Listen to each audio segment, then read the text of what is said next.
Hello everyone, my name is Jalen Jones, digital producer here at WRAL. Had a fantastic conversation with Kirsten Clark. We're going out to the suburbs. We're here in Raleigh. We're going out to the suburbs and to the surrounding community for this Black History Month story. Some icons and living legends that are still walking among us. We dive deep into that. If you're watching this video, like and subscribe for more content you're not going to get anywhere else.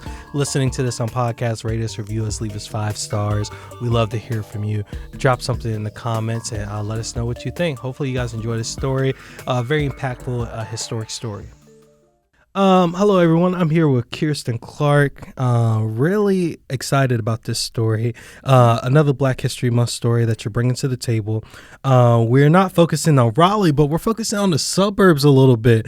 One thing, if you guys aren't familiar with the area, there's a lot of migration per se over history. So you're going to see groups of people that used to live in the area and then they move out and so on and so forth. And sometimes there's remnants of it. And I think one of this story is a little bit about those remnants in a community. First of all, what do you have for us? Yeah. So first of all, thanks for having me. I'm really excited to have the opportunity to cover these Black history stories because they're super important. But today we're talking specifically, when you say the suburbs, Holly Springs, and two prominent structures and some of the last standing structures in the African-American community in Holly Springs. One is the Grigsby house and the other is the Pack house. Oh, wow. Okay. I'm super interested. You got my ears buzzing. How did you find out about this story? I always love how you guys approach it and how you guys source information and things like that. How did you find this story? Yeah. So I first heard about this a couple months ago. There was what you could probably call a movement of people in Holly Springs that were out to preserve and save this house, what is now known as the Grigsby house. It's a beautiful Queen Anne style white home right near downtown Holly Springs. It's on what's now called Grigsby Street. And we'll talk more about the importance of that Grigsby name and the Grigsby family.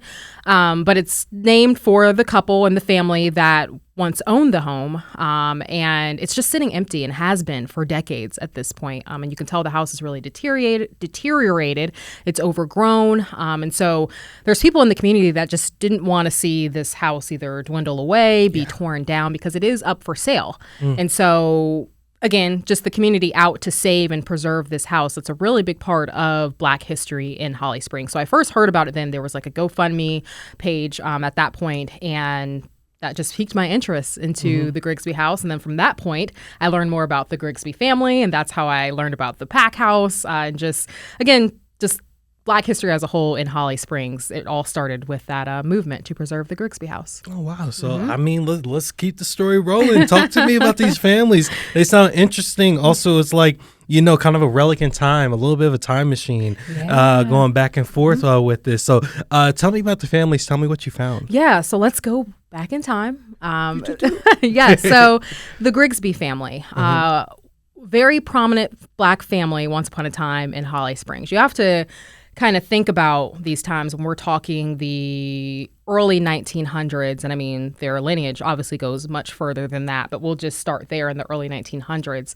It was a hard time for Black people in the South at that time. Yes. So, Reconstruction. Exactly. Tons of things. Yeah. I get it. Black people a lot of times didn't have access to education. A lot of them, even younger kids, they had to work. They had to, make sure they were taking care of their families.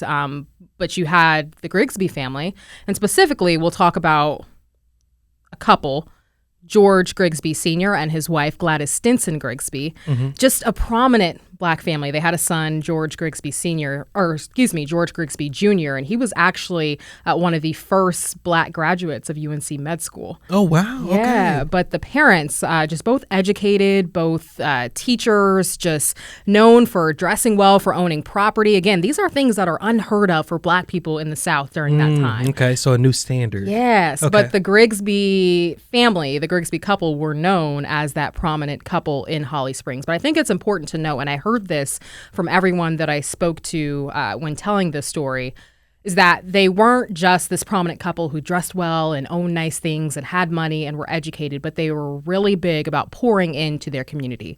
So turning around and taking what they learned, what they acquired, and giving back to the Black community in Holly Springs. So I think that's really important to know. For people that don't know, North Carolina was kind of rough for Reconstruction period as well for African Americans. Tell me kind of what is the conclusion with this story? Like, is this house is up for sale? Is someone interested in buying it? Is it going to be restored? What's going on? Yeah, so they own this house, the Grigsby house that I was telling you about, and it's sat at this point, again, for decades, since 1998, when Gladys Stinson Grigsby, she passed away. The house has been empty as far as I know, and I've been told since then. And so right now, the house is up for sale. I think a little over $500,000, but yeah.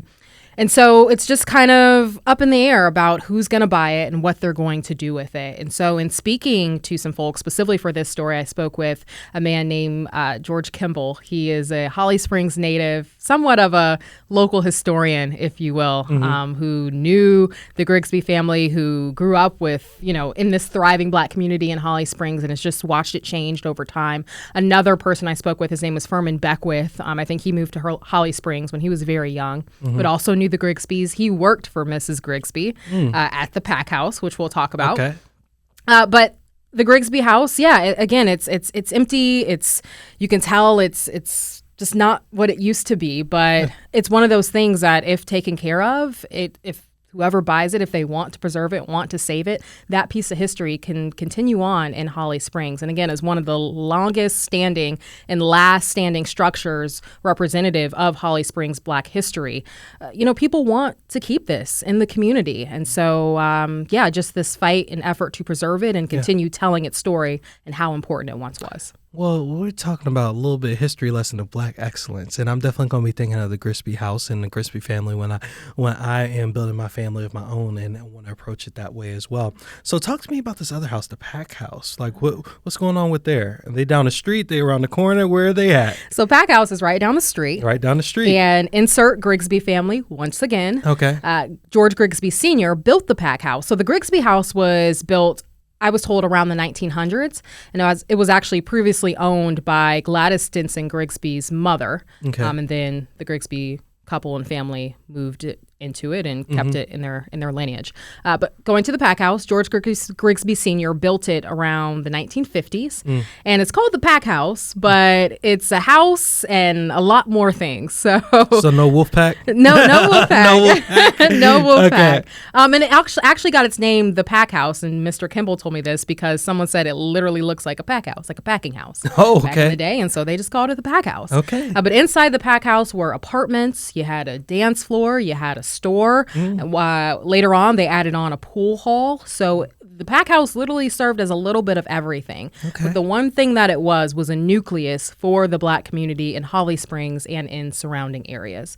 So you could go here to dance. You could go here to socialize and fellowship with your friends. After church on Sunday, folks would go to the Pack House. Oh, man. When you need something to do on Saturday night, folks go to the Pack House. If you need to go pick up a little something from the store, you go to the Pack House. That's so great. Yeah. I kind of want to bring it back. Let's see what we can do. I love this. Wow. So is there any additional sound? Anybody still living that enjoyed these, that enjoyed the family? Absolutely. And enjoyed the Pack House? Like I said, Furman Beckwith, one of the gentlemen who I spoke with about this, he worked for Miss Gladys Stinson Grigsby at the Pack House. He told me it was his first job when he was a teen. And he said Miss Gladys was careful with who she hired and who she allowed to work at her store, but he was one of the few that worked there and just has fond memories of working for her, again, of seeing people come to the Pack House for fellowship and to socialize and just having, early childhood memories of that building that's still standing and being able to look at it now and say, wow, that's where I got my start here in Holly Springs. So thank you so much for bringing this story to light.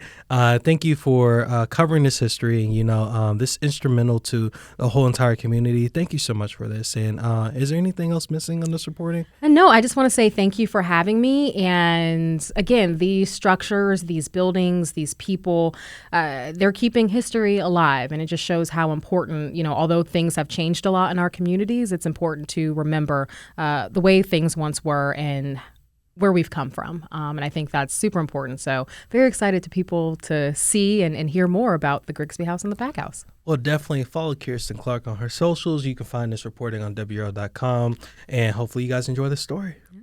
Again, thank you so much, Kirsten. Really love diving in with you on this. You can find all this reporting on WRAL.com. Make sure you follow her on all her socials as well. Again, if you're watching this video, like and subscribe for more content you're not going to get anywhere else.